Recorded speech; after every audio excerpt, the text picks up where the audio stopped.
semuanya. Sobat baca dari seluruh Indonesia, gimana kabarnya? Semoga semuanya dalam keadaan sehat ya. Nah, teman-teman yang udah gabung, boleh minta bantuannya untuk menyesuaikan identitasnya dengan merename nama Zoom. Kalau yang dari Kemenq boleh dituliskan nama unit eselon 1, strip nama pegawai, kemudian dari non-Kemenq bisa dituliskan nama strip kota domisilinya ya. Dan jangan lupa untuk mengaktifkan kamera dan juga menggunakan virtual background yang udah disediakan. Bisa dicek di kolom komentar ya. Oke, jadi eh, sebelumnya suara saya terdengar jelas, teman-teman? Terdengar, Kak. Jelas, Jelas ya? jelas Mbak. Oke, kalau udah jelas kita langsung mulai aja ya. Jadi hari ini kita akan ada ngobras, yaitu kepanjangannya ngobrol bareng Sobat Baca dari Kemenqulip. Nah, ini merupakan salah satu program agenda rutin Klub Buku Internal Kemenq. Buat teman-teman yang belum join di Sobat Baca Kemenqulip, bisa klik link di di chat komentar ya. Di situ udah ada link untuk teman-teman bisa join di Sobat Baca Kemenq Library. Nah, hari ini ngobras ini udah ngobras yang ke-15. Di sini kita akan ngobrol bareng bersama penerbit Kuanta dan juga tim Grow Up Faster untuk bedah buku terbarunya yang berjudul Grow Up Faster. Di sini bersama saya, Fitriana Rifki, Sobat Baca DCP, sebagai host sekaligus reviewer buku Grow Up Faster. Dan juga di sini yang spesial ada penulisnya langsung, yaitu Kak Mahdi Karim. Boleh kita sapa dulu, Kak Mahdi Karim sudah bergabung ya, tadi saya lihat. Iya, Selamat betul. siang, Kak Mahdi. Assalamualaikum. Ya, selamat siang, Mbak Sehat, Fitri, Kak? Kak Fitri. Alhamdulillah sehat, sehat. Oke, siap. Nah, teman-teman, selama acara ini berlangsung, ada kesempatan spesial nih buat teman-teman peserta Zoom. Jadi buku Grow Up Faster ini bisa teman-teman dapatkan dengan harga flash sale sebesar 90.000 dari harga normalnya 120.000.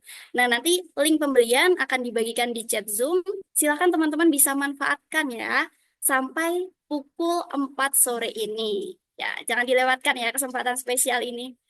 Oke, dan di sesi akhir nanti akan ada pengumuman terkait giveaway yang berhadiah buku.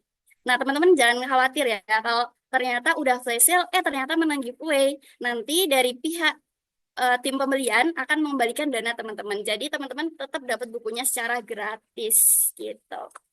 Oke, nah kita hari ini mau ngapain aja sih Kak? Nah, kita hari ini yang pertama ada sesi review buku sama kurang lebih 20 menit.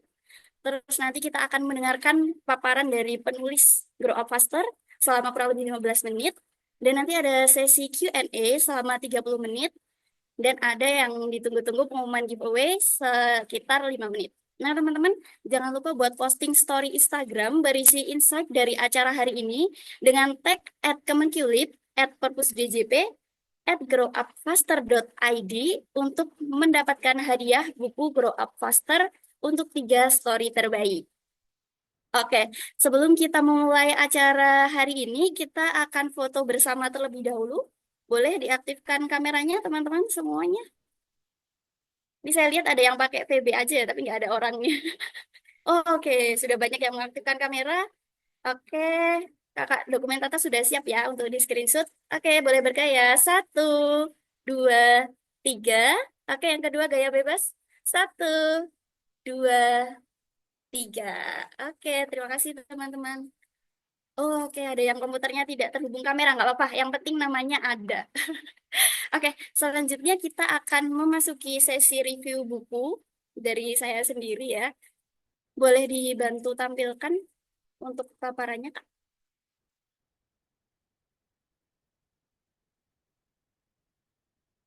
Oh, oke. Atau saya share screen sendiri aja ya. Tunggu sebentar.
Oke, sudah terlihat ya teman-teman. Sebentar.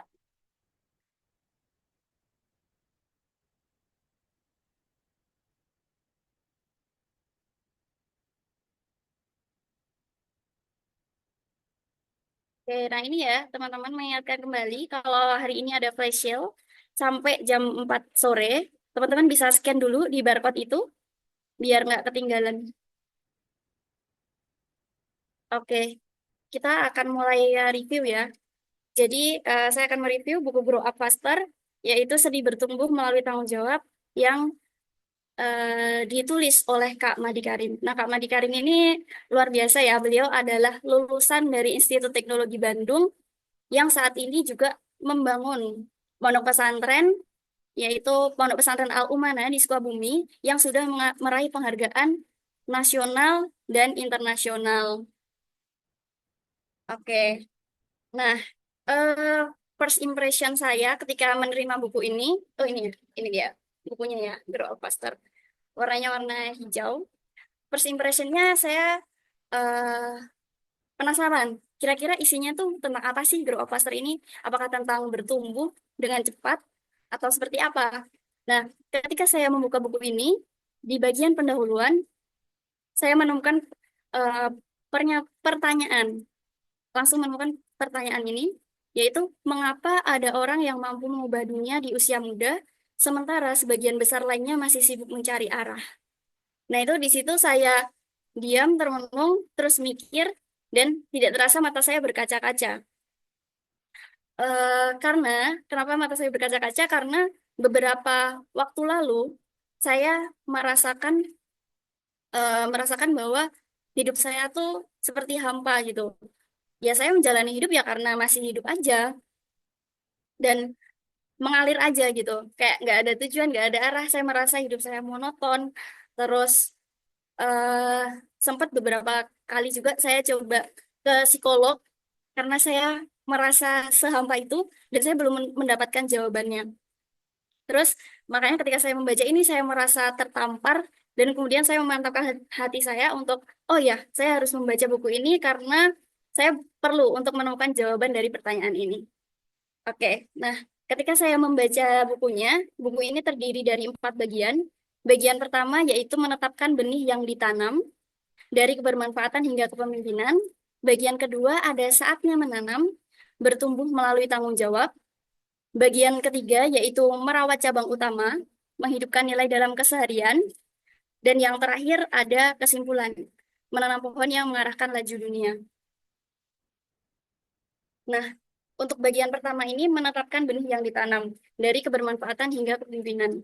Nah, di situ saya menemukan sebuah kata yaitu visi. Oh, ternyata selama ini saya dari benihnya, yaitu visi itu sendiri, itu saya belum punya. Nah, makanya saya visi ini kan sebagai tujuan dan arah hidup. Dan ternyata saya nggak punya visi. Nah, kalau kenapa kita harus punya visi? Karena visi itu akan membentuk pola pikir kita yang nanti akan tercermin melalui tindakan kita, sehingga prinsip kita lebih kokoh dan juga, oh sorry, ini masih halaman pertama ya? Slide-nya belum berganti. Oh, oke, oke. Mohon maaf. Oke. Sudah ini halaman kedua. Oh ya, ini halaman ketiga. Oke, sudah tertampil ya. Oh, mohon maaf. Nah, ini ada 4 bagian, seperti yang saya jelaskan tadi. Terus selanjutnya, boleh dibantu, Pak, ke halaman selanjutnya? Oke, ya. Nah, ini peran pikir. Terus kemudian, dari tindakan itu akan membentuk prinsip yang kokoh sehingga kita bisa mencapai visi kita. Oke, boleh. Next. Di bagian kedua.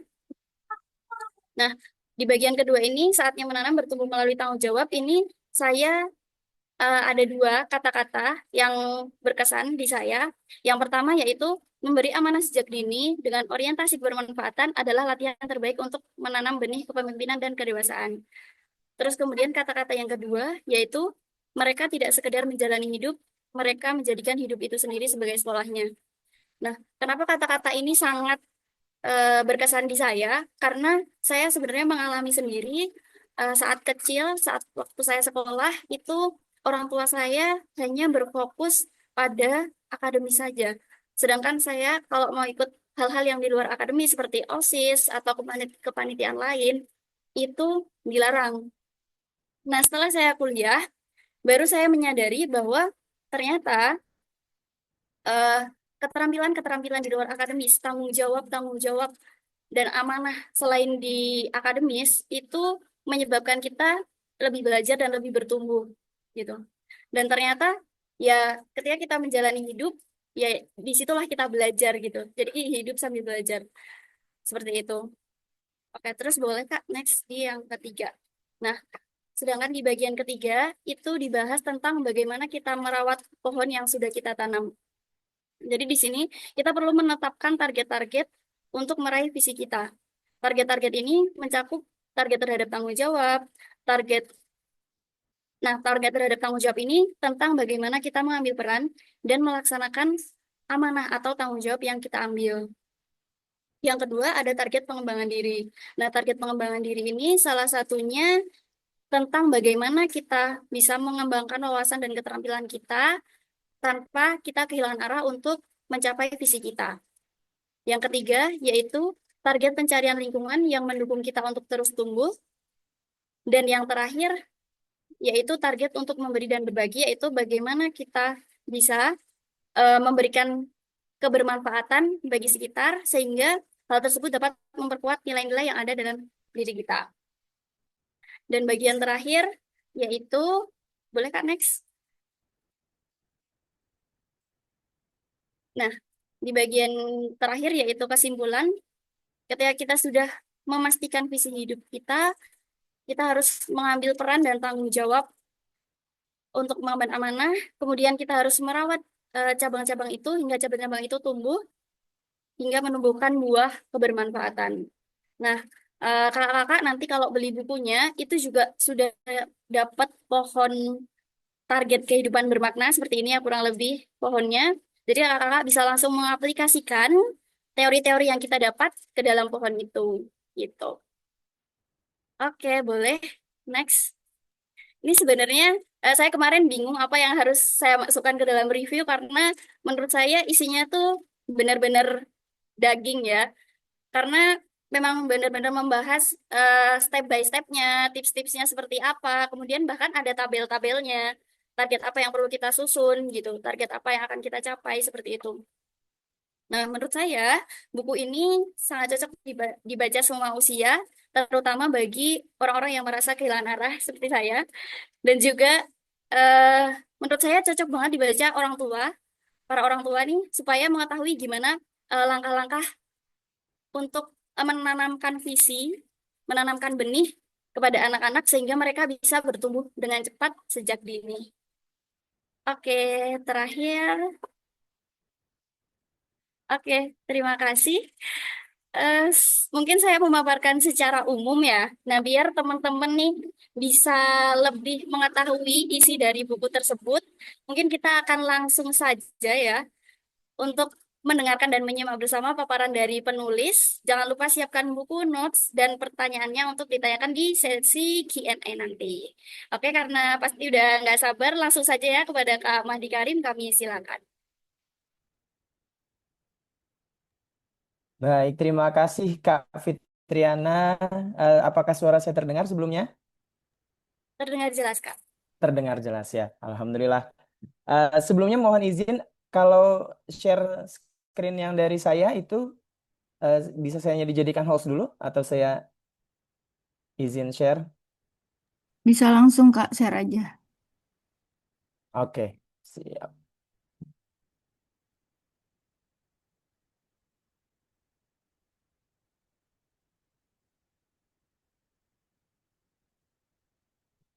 Izin apakah sudah terlihat? Sudah, Kak.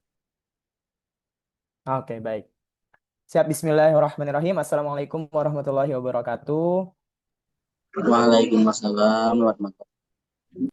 Iya, Bapak, Ibu, hadirin sobat pembaca sekalian, Alhamdulillah atas nikmatnya kita dapat berkumpul Ya. semua di tempat ini. Walaupun tadi Santai. katanya ternyata maksimal 100 ya, Kak Fitri ya. Jadinya ada beberapa yang belum berhasil masuk ke Zoom ini. Tapi alhamdulillah, saya juga pertama-tama berterima kasih kepada Perpustakaan Kementerian Keuangan yang telah mengundang saya untuk kita berdiskusi sedikit mengenai buku ini, buku Growth yang baru terbit. Jadi ini baru sekitar belum sampai sebulan terbit di pasaran.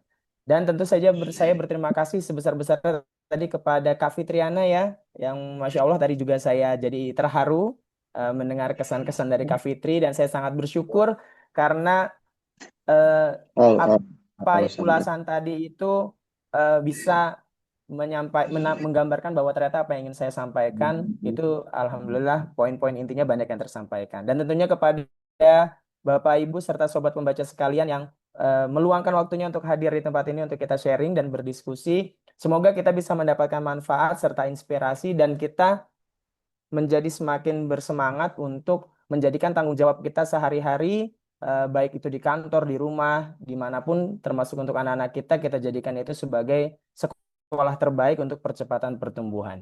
Baik, hadirin sekalian, mohon izin sebelum masuk sesi tanya jawab, saya ingin menyampaikan sedikit tentang semangat maupun inspirasi yang melatar belakangi lahirnya buku ini. Jadi sebuah fenomena yang tadi juga sempat dibahas Kak Fitri ya, bahwa pasti banyak kita lihat di sini di sekitar kita ternyata ranking 1 itu tidak jaminan ya, ranking 1 di sekolah itu tidak jaminan sukses di masyarakat. Banyak di antara kita pasti pernah melihat fenomena teman-teman kita yang mungkin dulu nilainya biasa saja di sekolah, tetapi sekarang lebih bisa memimpin, lebih bisa berkontribusi di masyarakat, ya kan, bisa memimpin banyak orang gitu. Nah, setuju nggak ya? Siapa yang pernah mengalami atau melihat fenomena ini?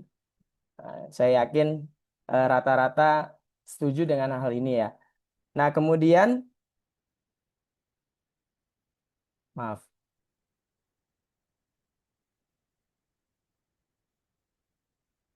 maaf. Oh, oke, siap. Nah, berarti para hadirin sekalian ada gap ya. Kita sepakat ada gap antara penilaian di sekolah dengan kenyataan di masyarakat. Jadi apa yang dihargai di sekolah ternyata tidak sama nih dengan apa yang dihargai nantinya di masyarakat.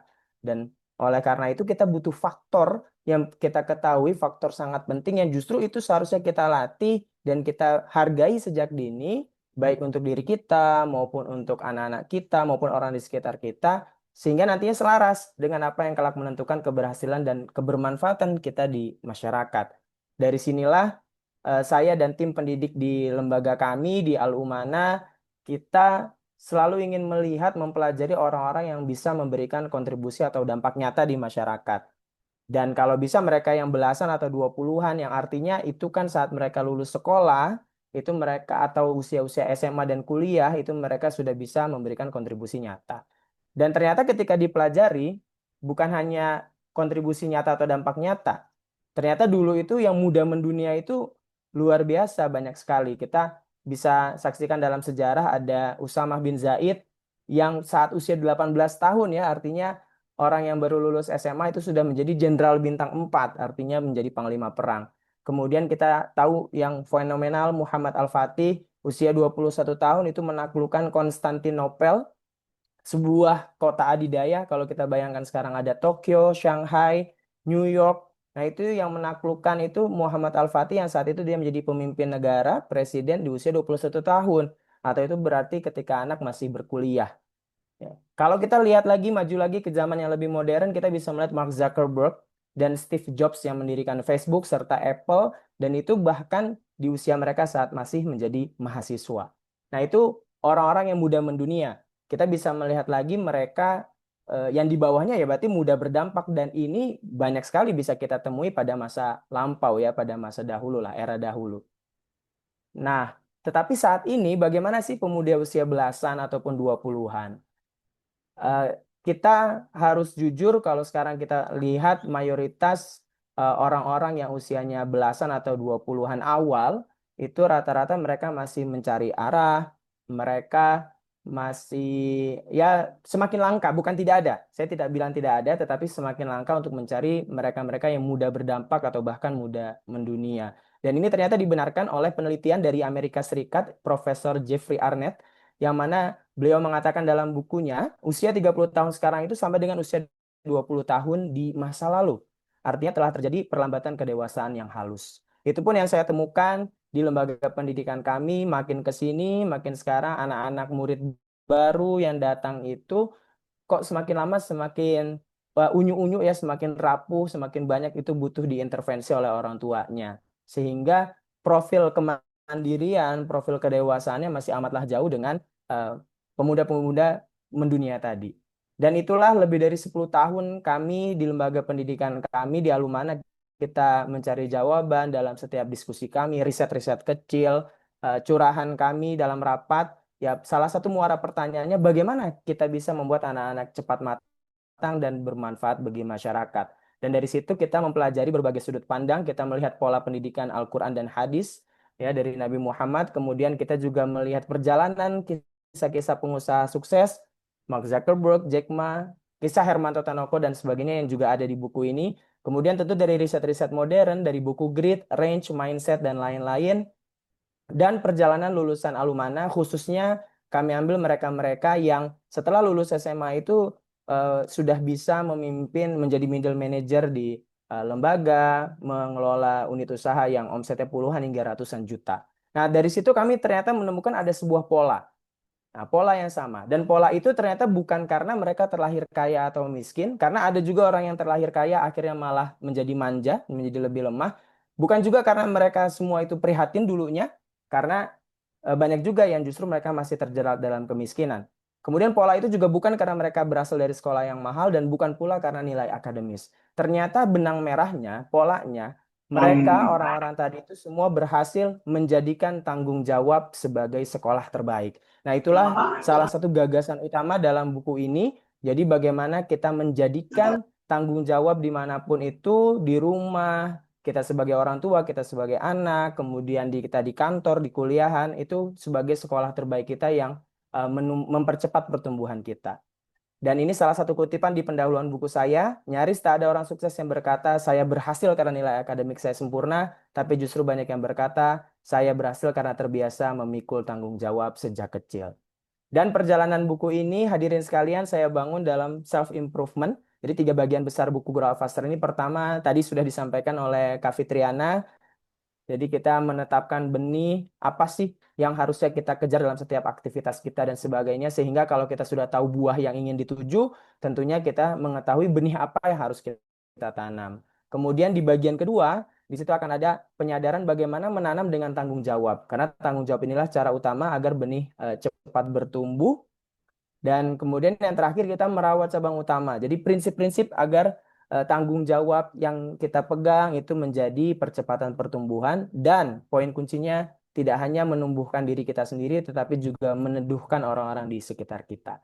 Jadi itu kurang lebih semangat dan inspirasi kenapa saya akhirnya menuliskan buku ini dan ini bukan buku kerja sendiri, artinya ini juga memang hasil riset tim dan kami ingin membawa sebuah gerakan yang menyegarkan untuk kita sama-sama menjadikan tanggung jawab itu sebagai sekolah terbaik. Karena tadi kita masih memerlukan faktor-faktor yang ternyata itu harus kita latih dan hargai sejak dini sehingga nanti akan berkorelasi dengan capaian seseorang di masyarakat. Sekian, terima kasih. Semoga bermanfaat dan jika nanti ada tanya jawab, insya Allah kita akan jawab semampunya. Syukran, wassalamualaikum warahmatullahi wabarakatuh. Waalaikumsalam warahmatullahi wabarakatuh. Oke, luar biasa sekali ya paparan dari Kak Mahdi Karim. Saya juga beberapa tadi membaca kisah-kisahnya yang ada di buku, kisah lengkapnya. Bisa teman-teman baca di buku, jadi jangan lupa check out ya. Sampai jam 4 ini, karena harganya masih 90.000. Oke, sekarang kita memasuki sesi Q&A. Kira-kira ada Bapak, Ibu, dan teman-teman sekalian yang ingin bertanya. Kalau ada yang mau tanya, boleh raise hand, atau bisa juga dituliskan di kolom komentar ya. Ini ada beberapa komentar nih. Waduh, iya lagi jadi malu sendiri. Apa aku umur 18 tahun ngapain ya? Sama aja kan. Wah, baru sadar ya, sekolah itu selaras dengan kehidupan.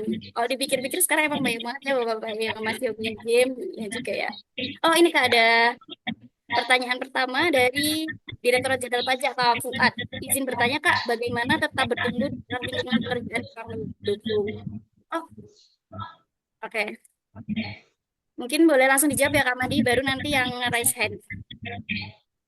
Silakan. Baik, ya terima kasih kepada Pak Fuad atas pertanyaannya.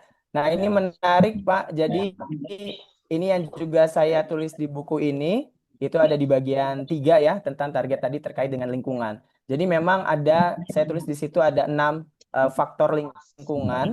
Dan ternyata di buku itu juga sudah saya uraikan, orang-orang sukses itu ternyata dia eh, tidak pasif terhadap lingkungan. Jadi karena memang lingkungan itu kan penting dan mahal sekali, ya. Jadi orang-orang sukses ternyata eh, ya dia seperti apa namanya Thomas Alva Edison, dia pun sampai membangun library-nya apa waktu itu lab sendiri ya untuk mengumpulkan orang-orang kreatif. Artinya memang lingkungan ini harus kita perjuangkan gitu Kak. Jadi lingkungan ini harus kita perjuangkan dan di situ di buku ini saya ada kolom ya untuk mengecek apakah di lingkungan kita saat ini itu sedang mendukung untuk bertumbuh atau tidak. Jadi bisa kita lihat dari situ. Dan yang kedua, dari faktor lingkungan yang ada itu memang ada 6 dan salah satunya di situ ada mentor, Kak. Jadi memang kalau saya memberikan sebuah solusi juga, bisa di situ selain tadi kita harus menciptakan lingkungan sendiri dan kita mengevaluasi lingkungan kita harus mencari mentor eh, orang-orang yang memang dia itu bisa mengembangkan diri kita sesuai dengan apa yang ingin kita kembangkan gitu. Karena kalau kita berkenalan terus dengan mentor, kita terus mencari orang mentor yang lebih paham dari kita, nah, insya Allah kita juga akan terbawa positifnya gitu kan, jika kita bergaul dengan orang yang lebih sukses.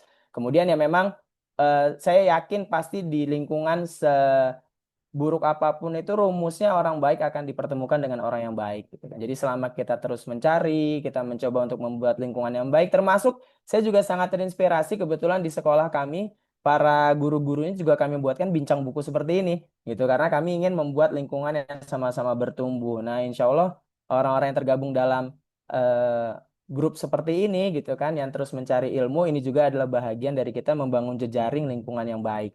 Jadi ada banyak sekali cara untuk kita tetap mencari lingkungan yang baik karena kalau tidak dicari, nah itu nanti kita akan stuck karena di buku ini juga saya sampaikan ada cara mudah untuk bertumbuh cepat dan ada cara sulit. Ya cara sulit ya tadi kita bikin lingkungan sendiri, cara mudahnya ya kita bergabung dengan lingkungan yang sudah baik.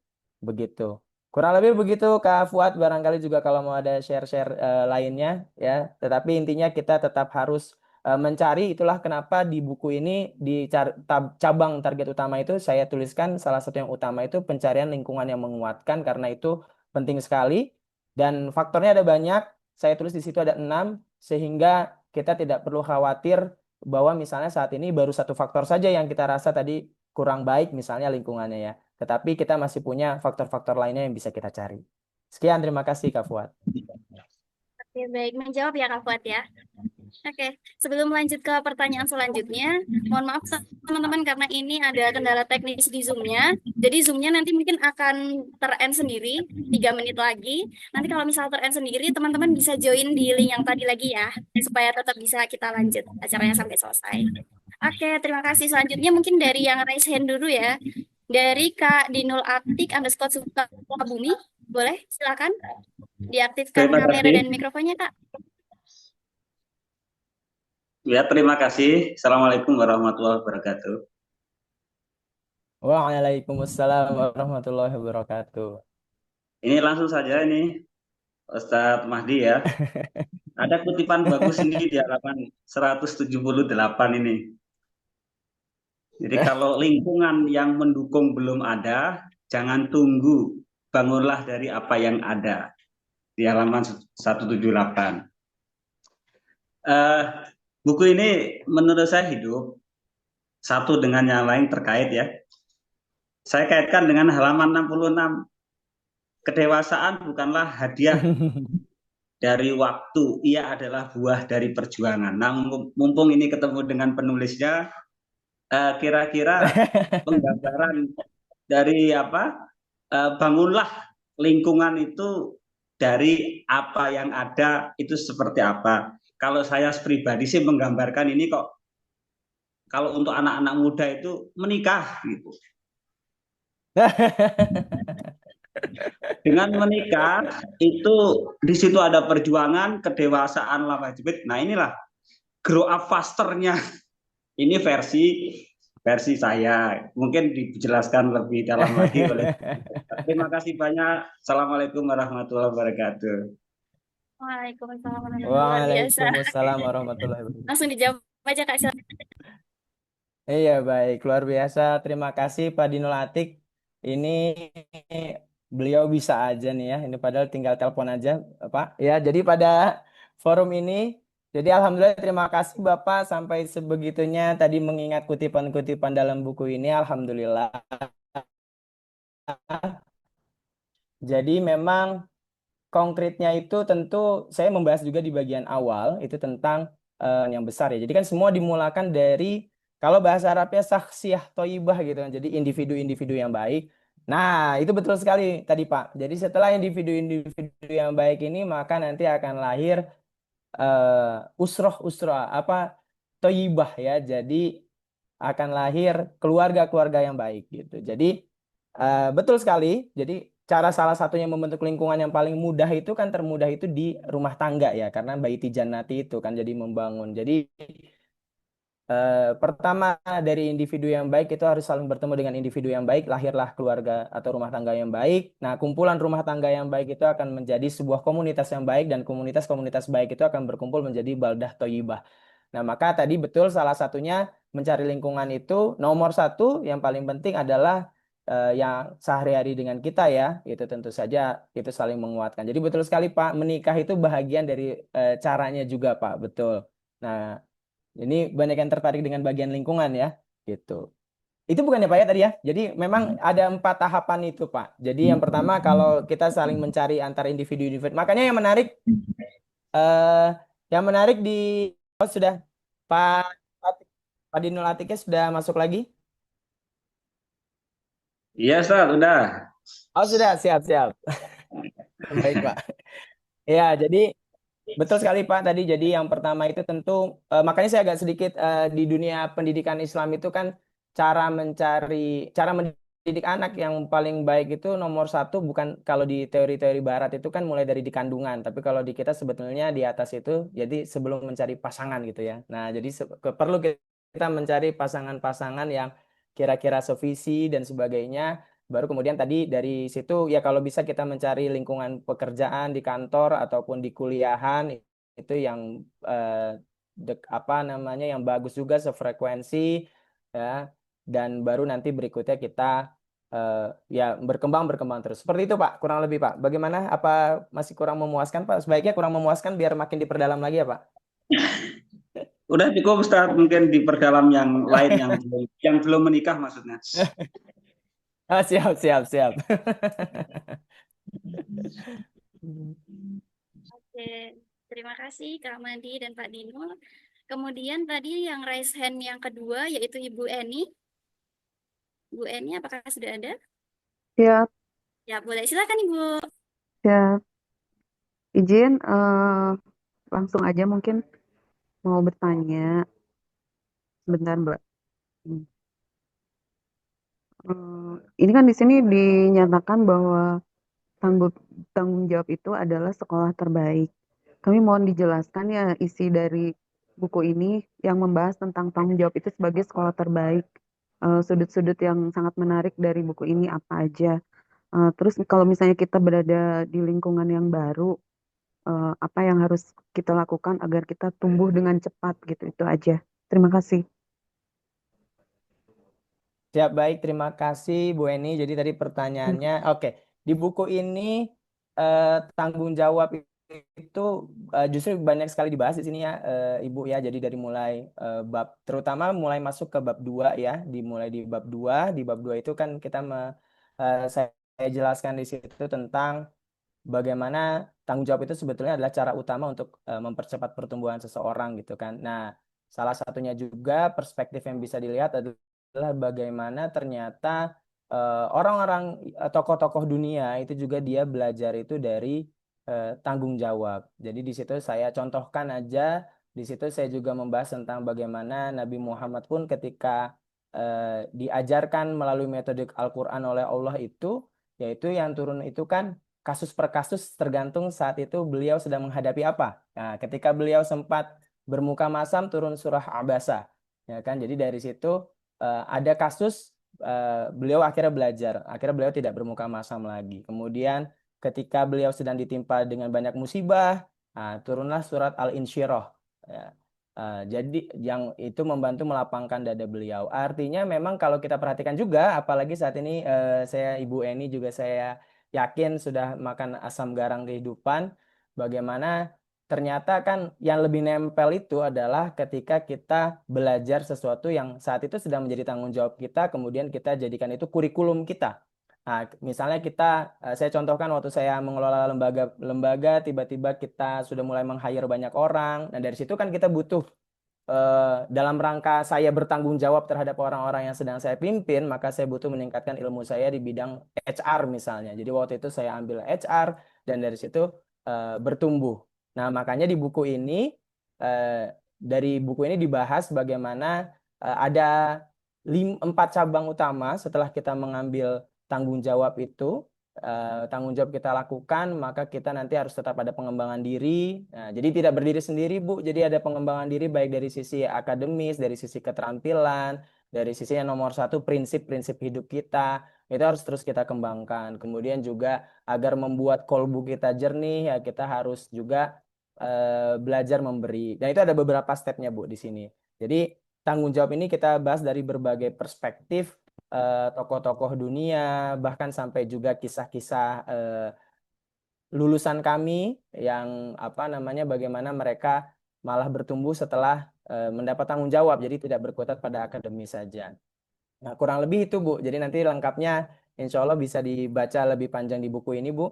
Kemudian juga tadi pertanyaannya bagaimana agar bertumbuhnya tadi ya tanggung jawabnya ini di tempat kita baru ya, Bu ya. Jadi nomor satu, makanya di buku ini saya mengajak kita semua untuk mereview dulu apa sih tujuan kita gitu. Jadi ketika kita mendapatkan tanggung jawab itu, kita harus punya target yang besar terhadap tanggung jawab kita, yang orientasinya tadi sudah disampaikan Kak Fitriana, yaitu orientasinya ada pada kebermanfaatan. Jadi karena kalau kita arahnya ke sana, ya insya Allah kita ya lebih dilapangkan begitu kan. Karena kalau di Al-Quran itu ada in ahsantum li anfusikum. Jika kamu berbuat baik, maka sesungguhnya itu berbuat baik untuk dirimu sendiri. Jadi ketika kita niatnya ke sana, nah, insya Allah apapun, walaupun misalnya di tempat yang baru itu kita misalnya kurang dihargai atau ternyata bagaimana, tetapi kalau prinsip kita ya kalau kita berbuat baik maka itu akan kembali ke kita, gitu kan. Jadi setiap tanggung jawab itu tetap harus kita pegang dengan optimal, tetap harus kita jalani dengan kesadaran penuh. Apa sih manfaat saya, gitu kan. Jadi memang di buku ini juga saya mengajak dimanapun kita berada, kita cukup sebenarnya bertanya, saat ini saya sedang menjadi manfaat atau sedang menjadi beban begitu kurang lebih. Jadi bagaimana caranya kita agar terus menjadi manfaat dimanapun kita berada. Nah, nanti dari situ baru ada turunan-turunannya, Bu ya, yang di buku ini itu tadi mulai dari pengembangan diri, kemudian tadi membuat target terhadap tanggung jawab kita. Nah, yang tadi ada di pohon itu, Bu, yang tadi sudah disampaikan oleh Kak Fitriana. Gitu. Kurang lebihnya bagaimana Ibu? Apakah cukup menjawab? Ya, terima kasih Kak Mahdi. Terima kasih banyak atas Sama-sama, penjelasan. Ibu. Ya. Ya, terima kasih kepada Bu Eni dan Kak Mandi. Selanjutnya kita ya ke penanya yang ketiga, yaitu Kak Mira. Silakan Kak Mira. Iya, terima kasih untuk kesempatannya, Kak. Izin bertanya, bagaimana tanggapan Kak Mahdi tentang pentingnya akademis ya? Sementara kan kita lihat ya, Bu Nur Hayati Subakat itu bisa sukses begitu, beliau kan cum laude dari Farmasi ITB. Lalu banyak juga yang bilang meski Mark Zuckerberg dan Bill Gates di DO, tapi kan mereka DO-nya dari Harvard. Apakah memang akademis juga penting atau bagaimana Kak menurut Kak Mahdi? Siap. Langsung dijawab Kak Fitriana? Langsung ya? Boleh Kak, silakan. Iya, terima kasih banyak Kamira atas pertanyaannya. Jadi yang dibahas juga di buku ini bahwa akademis itu penting, gitu. Tetapi dia akan bernilai lebih besar jika menjadi bagian dari perjalanan kita dalam memegang tanggung jawab. Nah, tadi sempat saya agak spill juga waktu tadi ditanya oleh Bu Eni ya, gitu. Maka dalam buku Grow Up Faster ini saya berikan beberapa prinsip pengembangan diri. Makanya tadi semua tidak bisa berdiri sendiri sebetulnya. Jadi banyak hal yang perlu kita rawat cabangnya tadi ya, gitu. Memang kelihatannya jadi banyak nih yang perlu dirawat gitu kan. Tetapi ya memang hidup ini kan maraton sebetulnya bukan sprint ya. Jadi siapa yang paling mampu mempertahankan pace-nya begitu. Jadi dalam pengembangan diri ini nanti juga ada akademis, keterampilan yang mana itu semakin bermakna kalau orientasinya adalah kebermanfaatan melalui tanggung jawab yang kita pegang. Maka tanggung jawab itu menjadi core ya, lalu akademis maupun skill tadi jadi penunjang. Itulah mengapa di buku ini juga saya ajak pembaca melihat yang tadi sudah saya spill juga, bagaimana orang-orang sukses itu, orang-orang besar ternyata karena mereka berhasil menjadikan kehidupan sehari-hari mereka sebagai sekolah kehidupan. Nah, karena kalau kita semuanya kan selama ini kita diajarkan di sekolah itu semua seragam ya, satu jadwal, satu pembahasan. Ya kalau kita ikut timeline orang terus ya kita tidak akan bisa bertumbuh lebih cepat gitu kan. Karena timeline kita sama semua. Nah, tetapi orang-orang yang lebih sukses ini adalah mereka yang mereka mampu menjadikan kegiatan tanggung jawab mereka sehari-harinya itu sebagai tempat mereka untuk bertumbuh dan mereka membentuk kurikulumnya sendiri. Jadi bukan sekedar dicekoki kurikulumnya, tetapi mereka sendiri yang menciptakan kurikulum kehidupan mereka. Sekian Kamira. Mudah-mudahan menjawab Kamira ya. Oke, Terima kasih, Kak. oke, siap. Ada yang mau bertanya lagi, teman-teman? Boleh raise hand? Kalau belum ada, mungkin ini Kak, tadi ada pertanyaan sebelum Zoom-nya ditutup dari Kak Nelly. Saya bacakan aja ya. Assalamualaikum Ustadz, izin bertanya, boleh diberikan contoh untuk bentuk tanggung jawab sebagai anak dan orang tua agar bisa tumbuh berkembang lebih baik lagi seperti apa? Boleh langsung dijawab Kak, silakan. Bagaimana? Maaf Kak Fitriana tadi kalimat awal saya agak terpotong. Oh, baik. Saya ulang ya Kak ya. Dari Kak Nelly, Assalamualaikum Ustadz, izin bertanya, boleh diberikan contoh untuk bentuk tanggung jawab sebagai anak dan orang tua agar bisa tumbuh berkembang lebih baik lagi seperti apa? Terima kasih. Oke, baik, terima kasih. Nah, ini yang menarik dari Bu Nelly tadi ya. Ya, jadi saya membahas di buku ini itu salah satunya ada dua aktivitas, dua nilai gitu ya. Salah satunya, contohnya yang ini kan sering dilupakan oleh kita, bahkan kalau orang kita rata-rata sebegitu mendewakannya akademis gitu kan, sehingga kesannya pendidikan itu hanya akademis, pendidikan itu hanya sekolah, sehingga ruang-ruang tanggung jawab itu semakin mengecil ya. Contohnya kalau misalnya di rumah nggak tahu mungkin ya ada orang yang harusnya lihat kotor di rumah disuruh nyapu, ya mungkin ada orang tua karena ngeliat anaknya lagi ngerjain PR, oh jangan deh dia lagi ngerjain PR gitu kan, kasihan gitu kan. Nah, di buku ini saya membahas salah satunya Hermanto Tanoko yang sekarang pemilik Tancorp. Ya, justru waktu itu dia sedang ngerjain PR di tokonya, ya kan? Dan ternyata orang tuanya malah marah ketika dia ngerjain PR di toko. Nah, itu lengkapnya nanti bisa dibaca di buku. Ya, ternyata orang-orang sukses itu orang tuanya juga sejak kecil mengajarkan kepada dia bahwa ternyata ada yang lebih penting gitu ya dari akademis, yaitu tanggung jawab, karena tanggung jawabnya sedang di toko ya dia bagaimana fokus di toko itu. Nah, di dua aktivitas dua nilai itu sesimpel seperti ini juga. Jadi kita bisa yang tadi sudah Kak Fitriana sampaikan, orientasi kebermanfaatannya. Contoh, misalnya ada anak yang lagi ngerjain PR sama satu lagi nyapu teras. Nah, di buku ini saya jelaskan ya yang akan mempercepat pertumbuhan adalah yang dia dapat tugas nyapu teras gitu. Karena nyapu teras itu kebermanfaatannya dirasakan orang lebih banyak, orang di sekitar dia, orang tuanya dan sebagainya. Ya kalau PR ya itu hanya untuk dirinya sendiri gitu kan. Karena kan ngerjain PR juga tanggung jawab sebetulnya. Nyapu teras juga tanggung jawab gitu kan. Tapi mana yang membuat percepatannya lebih tumbuh ya itu. Nah, itulah begitu Bu Nelly. Jadi bagaimana kita bisa memberikan tugas kepada anak ini Jadi kita pilah-pilah gitu kan. Makanya tadi dibahas di awal bukunya orientasinya dulu nih. Jadi orientasinya seperti apa sehingga nanti orang akan bertumbuh lebih cepat. Itu ya, tadi pertanyaannya sepertinya Kak Fitriana ya.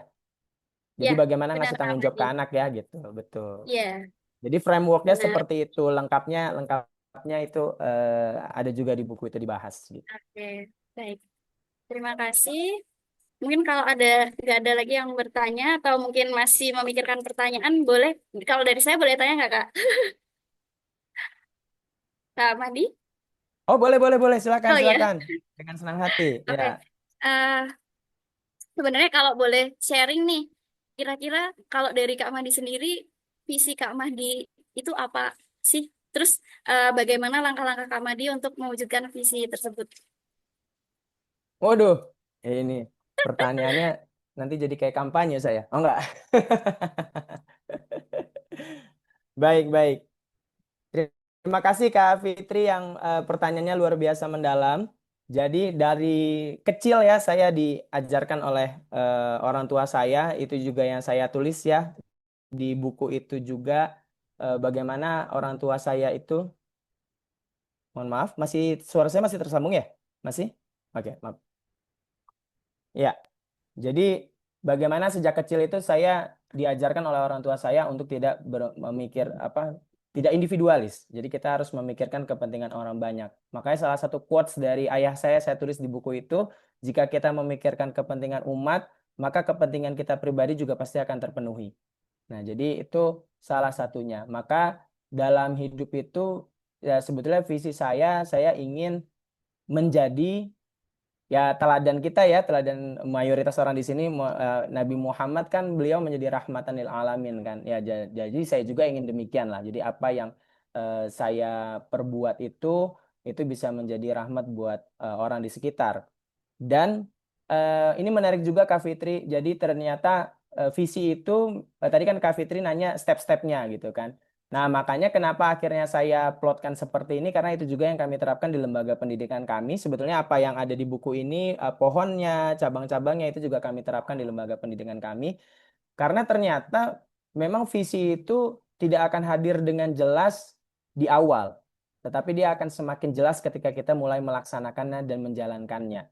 Nah, maka ketika kita punya visi tadi, yang penting kita laksanakan dulu. Nah, kemudian tadi, jadi kita setiap diberikan tanggung jawab apapun itu, selama itu masih masuk dalam tujuan besar kita, ya kita ambil nggak apa-apa. Karena ternyata kan passion juga yang dalam buku Grit itu kan bukan passion yang spesifik kepada profesi. Nah, banyak orang yang menyalahartikan passion itu pada profesi. Ternyata orang-orang sukses itu passion itu pada malah yang tertinggi, passion tertinggi itu adalah ikatan dirinya dengan Allah, dengan ilahnya, dengan Tuhannya, dengan penciptanya.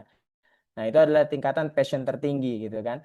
Nah, jadi selama itu akan berkorelasi dengan visi besar kita tadi, ya kita lakukan dengan penuh tanggung jawab, ya kan? Jadi segala tanggung jawab yang ada pada diri saya korelasikan dengan hal itu, kemudian saya terus kembangkan diri saya agar tanggung jawab saya tadi itu benar-benar terasa manfaatnya besar buat orang-orang di sekitar saya.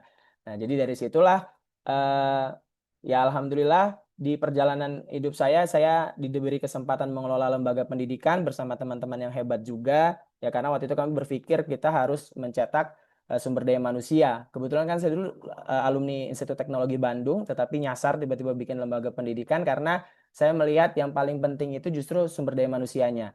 Nah, ternyata ketika lagi ngebangun sumber daya manusia yang bagus itu, muncul juga tuh yang lain karena kami ingin membangun pendidikan yang melahirkan tanggung jawab, tiba-tiba sekarang sekolah kami terkenal dengan sekolah entrepreneur. Itu tidak direncanakan sebetulnya Kak Fitriana ya, tetapi itu Allah menggerakkan kita gitu kan, karena tadi kita punya orientasi ke sana dan seterusnya. Jadi step-stepnya begitu Kak Fitriana yang saya gambarkan di buku itu. Jadi kita setiap dapat tanggung jawab buatlah target, kemudian terus kembangkan diri kita di 5 aspek yang ada di buku itu.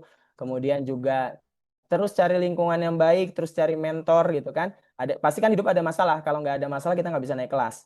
Jadi setelah kita dapat masalah, kita cari mentor, kita cari orang yang kira-kira lebih paham dari kita gitu. Dan yang terakhir jangan lupa kita harus selalu memberi ya, sodako. Nah, itu yang akan membuat kita lebih cepat mencapai visi yang kita cita-citakan. Gitu kurang lebih Kak Fitriana. Ini pertanyaan Kak Fitriana berat sekali ya. Baik. Terima kasih Kak Mahdi. Selanjutnya ada pertanyaan lagi nih Kak dari Kak Febi Nabila. Sebelumnya izin memperkenalkan diri Ustadz, saya Febi dari Bandung. Mohon izin bertanya Ustadz, bagaimana cara kita menjaga tanggung jawab terhadap beberapa amanah yang diemban? Karena kadangkali banyaknya amanah justru membuat kita lalai terhadap salah satu amanah tersebut. Terima kasih. Silakan Ustadz. Wah, luar biasa pertanyaannya ya. Jadi ini kayaknya anak kuliahan ya. Nah, jadi memang kalau kita lagi banyak tanggung jawab itu bagaimanapun memang kita harus tentukan prioritas gitu kan. Jadi eh, manusia itu semuanya kan sama-sama diberikan waktu 24 jam ya, 24 jam. Tetapi kenapa ada orang yang bisa lebih sukses dan tidak, itu adalah bagaimana mereka mengelola waktunya. Dan salah satu kuncinya itu adalah bagaimana mereka menggunakan waktunya untuk hal-hal yang paling berdampak besar untuk apa namanya, untuk visinya tadi, ya yang tadi Kak Fitriana tanya ya. Jadi kalau kita dihadapkan dalam beberapa hal, kalau dalam teori manajemen waktu itu kan kita ngebagi 4 ya. Jadi berdasarkan, ada 4 kuadran ya yang lihat dari impact-nya sama urgent atau important-nya itu ya. Jadi kalau biasanya saya selalu memilah yang impact-nya paling besar tuh yang mana gitu kan. Kemudian yang urgent baru setelah itu. Jadi kita bagaimanapun kadang harus memilih sih. Nah, nanti kan di situ baru tuh muncul seni delegasi dan sebagainya. Dan itu bagian dari pengembangan diri kita kan. Oh, jadi ada tugas yang harus kita delegasi. Ada tugas yang harus kita kerjakan sendiri karena impactful-nya lebih besar gitu. Nah, itu nanti lama-lama kita akan berkembang. Tetapi nggak usah khawatir kalau punya banyak tugas dan sebagainya, nanti kita pinter sendiri gitu. Jadi kalau sekarang merasa banyak banget sih yang saya kerjain gitu kan. Nah, selama tadi kita pilah ya semuanya itu ada dampaknya, manfaatnya terhadap visi kita ke depan, ya lakukan dengan totalitas. Dan nanti ya ketika dihadapkan dengan bentrok-bentrok dan sebagainya, jangan, agar tidak lalai ya, kita tadi harus prioritaskan mana yang paling berdampak besar, kemudian mana juga yang urgent, important dan sebagainya. Wah, itu agak panjang ya, tapi kurang lebih seperti itu. Mudah-mudahan menjawab Kak Febi ya. Oke, baik. Terima kasih Ustadz. Selanjutnya dari Pak Dinul Atik lagi nih. Kayaknya belum puas ya tadi nanya. Jika saya berumur 20 tahun sedang kuliah, konsep grow up faster terbaik berikut ini yang mana nih menurut Ustaz Mahdi? Yang pertama, membangun skill profesional sesuai bidang kuliah, atau membangun bisnis, menikah, berkiprah di politik, berkecimpung di organisasi keagamaan, sosial, dan lain-lain. Silahkan dijawab, Ustaz. Waduh, ini berat ya pertanyaannya. Tetapi kalau dari saya selalu dikembalikan ke fundamentalnya atau prinsipnya. Jadi kalau dari saya itu selalu kita harus saya merasakan sendiri ternyata ya ada investasi hidup kita kepada ya. Jadi nomor satu itu dimanapun kita berada, yang saya tulis di sini juga, kita harus dapat lingkungan yang baik. Nah, lingkungan yang baik itu kan bagian dari investasi. Karena saya lihat juga dulu teman-teman saya waktu di kampus yang dulu berorganisasi dan mereka dulu idealis, memang tujuannya bermanfaat, ya sekarang yang jadi orang tuh yang itu gitu. Nah, jadi memang kita biasakan dimanapun kita berada saat ini, yang usia 20-an kan berarti di kampus ya. Nah, itu pokoknya intinya berkumpullah dengan orang-orang yang orientasinya itu bermanfaat, yang tulus, begitu. Dan kemudian selalu dalam buku Grow Up Faster ini kan kita harus menguji atau menaikkan kapasitas kebermanfaatan kita dari tahun ke tahun, dari waktu ke waktu, level kebermanfaatan kita harus meningkat. Jadi yang mana nih kira-kira di antara ini semua nanti yang kebermanfaatan saya bisa meningkat, kemudian yang kedua mana juga yang saya bisa bergaul dengan teman-teman yang kira-kira orientasi kebermanfaatannya tinggi. Karena saya kurang tahu juga untuk saat ini, karena saya sekarang sudah tidak di masa kuliahan ya. Kalau zaman dulu itu memang organisasi kampus waktu itu ya itu memang masih relevan ya. Nah, tapi kalau sekarang kan setelah ada kampus Merdeka dan sebagainya, mungkin juga banyak yang akhirnya lebih memilih magang. Ya, kita atau tadi membangun bisnis. Tapi kalau menikah saya setuju sih Pak. Kalau itu menikah ya boleh juga gitu kan. Karena menikah itu juga bagian dari menaikkan level tanggung jawab begitu ya. Nah, itu saya setuju. Ya, atau kalau yang lainnya menurut saya itu sangat bisa tergantung konteksnya masing-masing. Jadi tergantung konteksnya masing-masing. Yang penting tadi dua prinsipnya, menguji level kebermanfaatan kita harus semakin naik. Kemudian yang kedua juga kita berinvestasi, mencari lingkungan orang-orang yang orientasinya itu bermanfaat. Nah, kurang lebih seperti itu Kak Fitri. Nah, itu makanya saya sangat ngangkat ini di bagian satu di buku saya, dan bagaimana saya contohkan juga dari orang-orang besar dan sebagainya ternyata, dan bahkan organisasi-organisasi besar, ya mereka bisa besar bukan karena berpikir untuk diri sendiri, tetapi berpikir untuk orang lain. Ya, ya luar Ya. biasa. Selanjutnya nih Kak, pertanyaan dari Kak Fuad lagi, Fuad dari DJP. Beberapa orang mungkin sudah nyaman dengan posisi yang sedang dijalani. Misal sudah menjadi pegawai dengan gaji lumayan. Bagaimana agar tetap menjaga semangat untuk tetap bertumbuh di situasi yang dirasa sudah nyaman? Dan kadang kalau sudah senior, misal sudah berumur 30 atau 40-an, juga sudah malas untuk grow, tinggal menikmati saja. Bagaimana juga biar tetap grow up? Nah ini silakan Kak Madi. Iya, betul luar biasa nih Kak Fuad, ini pertanyaannya kritis-kritis ya. Ya, jadi kalau dari saya itu eh, lingkungan tuh kunci banget ya gitu. Maksudnya kita tuh kalau ketemu sama orang, kalau tadi saya kan di lingkungan tuh di buku ini saya bahas ada 6 ya. Dan di mana di situ itu ada orang-orang yang ya kita harus cari orang yang selalu lebih dari kita dan pasti ada, pasti ada. Nah, ketika kita ngobrol dengan orang-orang yang lebih dari kita itu ternyata mereka spirit untuk mengembangkan dirinya itu besar banget ya. Itu kan bagian dari utlubul ilma minal mahdi ilal lahdi. Jadi tidak pernah kita berhenti belajar, tidak pernah kita berhenti berkembang. Jadi memang biar nggak malas untuk grow itu kita harus ketemu orang-orang yang kayak gitu tuh. Sehingga mereka apa namanya, kita jadi terbawa juga tuh. Iya ya, ini terus belajar juga dan sebagainya begitu.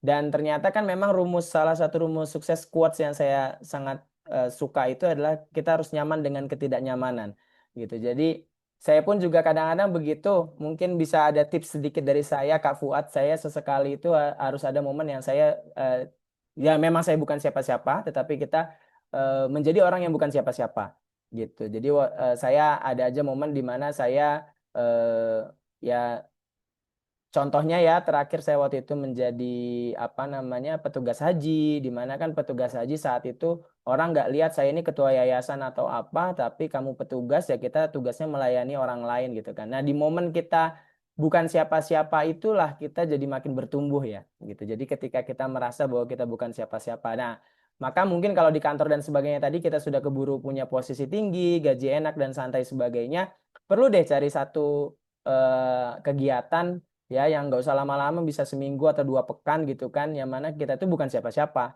ya, kita memulai sesuatu yang baru, dari situlah kita jadi eh, dapat inspirasi ya. Jadi intinya memang kita perlu keluar mencari yang nggak perlu keluar itu bukan keluar kerjanya ya Kak ya gitu, bukan bukan ekstrem keluar kerja, tapi kita keluar untuk melihat ketika saya tidak jadi apa-apa tuh gimana sih gitu ya. Dan itu yang akan semakin menumbuhkan kita. Mungkin tips saya yang bisa saya berikan sependek pengetahuan saya seperti itu, tapi itu yang saya rasakan membuat saya semakin bertumbuh itu ketemu orang yang lebih sukses, ketemu dengan orang yang lebih berwawasan seperti di forum ini ya. Ini kan orang-orang yang suka baca buku.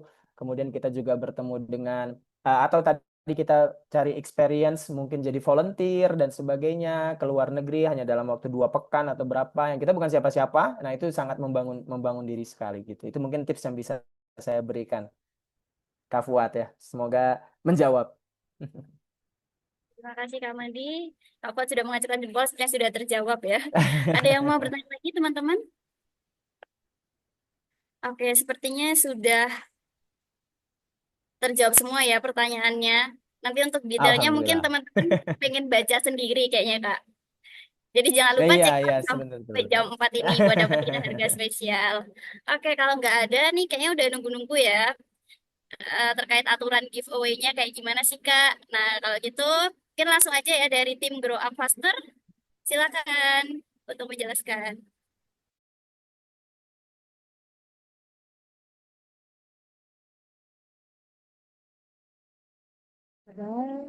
Oke,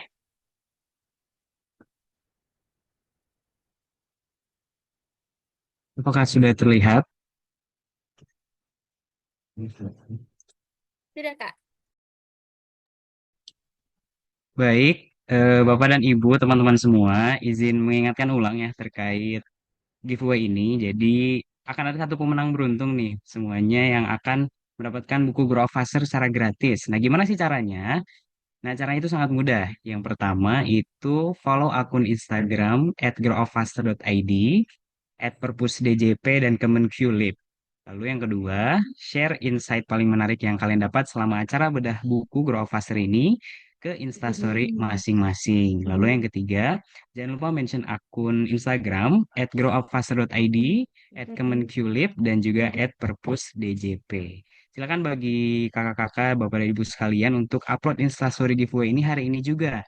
Ya, dikarenakan pemenangnya akan langsung diumumkan besok. Nanti yang terpilih pemenangnya akan mendapatkan satu buku gratis Grow Up Faster. Begitu. Lalu selanjutnya jangan khawatir, informasi juga bagi pemenang yang ternyata juga ikut membeli buku Grow Up Faster ini lewat flash sale, itu uangnya akan langsung kami kembalikan. Jadi tenang saja, apabila nanti pemenangnya yang sudah mengikuti flash sale, itu akan eh, uangnya akan dikembalikan kepada pemenang tersebut.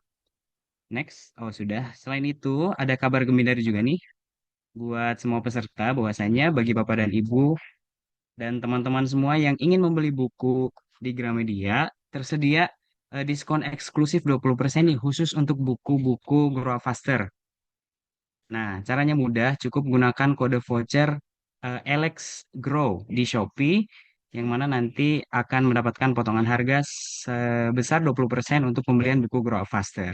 Begitu. Promo ini berlaku dari hari ini, tanggal 19 September 2025 hingga tanggal 21 September 2025. Jadi jangan sampai kelewatan nih semuanya. Ya.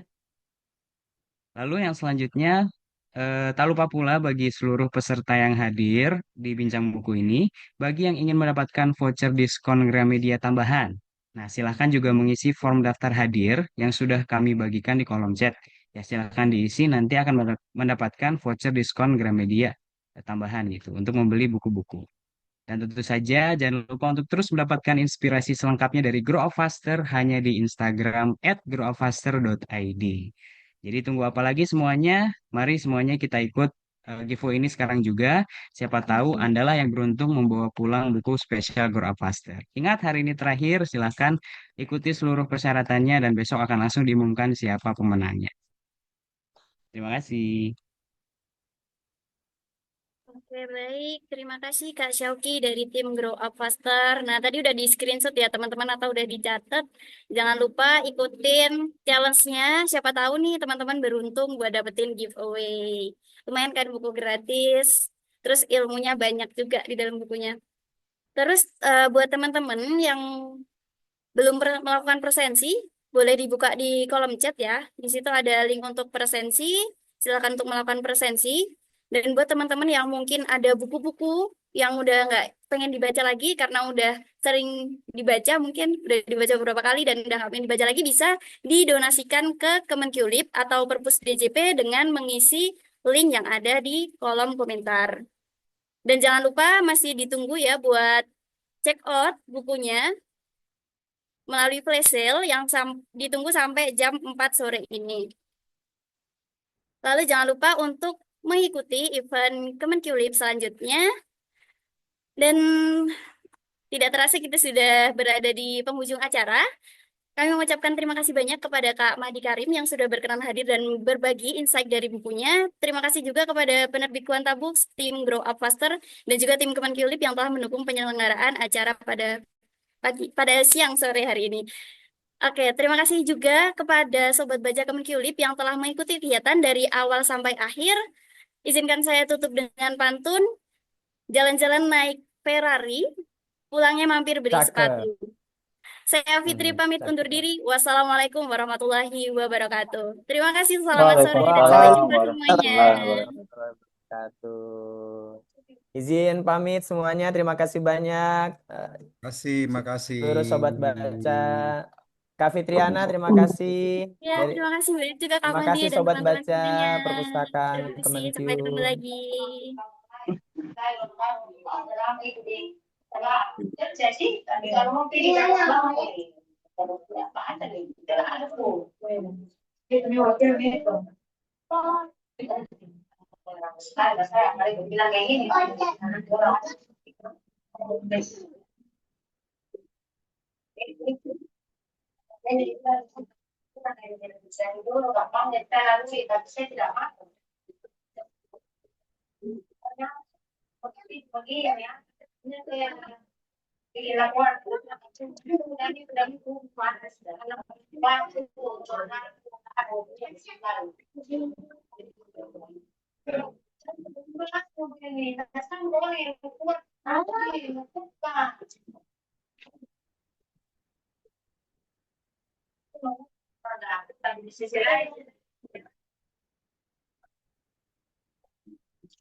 Hei, Adit, selamat sholat.